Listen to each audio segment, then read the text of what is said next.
ماه مبارک رمضان ماه پربرکت، ماه با فضیلتی است که اجر و پاداش عملهای انسان دوچند داده می شود.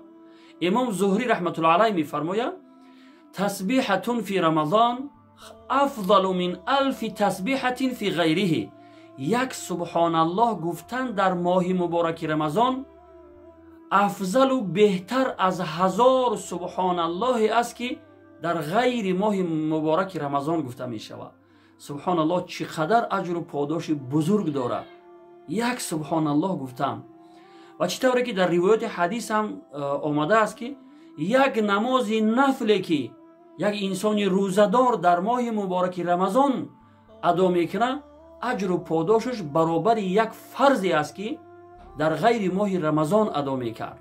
یعنی در غیر ماه رمضان یک نماز فرض انجام میتیه انسان چقدر اجر و پاداش بزرگ میگیره.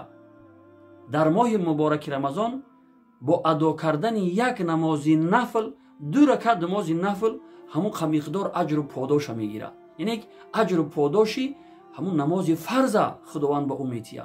به همین خاطر برادرای عزیز هر لحظه ماه مبارک رمضان را شما غنیمت بدونید.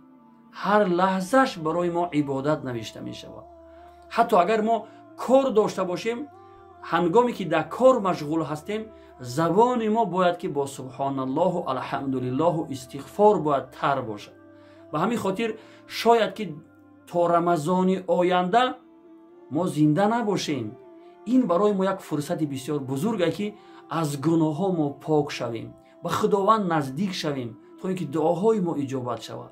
و همین خاطر برادرای عزیز هر لحظه ماه مبارک رمضان را شما غنیمت بدونید و کاری بکنید که نامه اعمال ما در همین ماه مبارک رمضان سفید شود.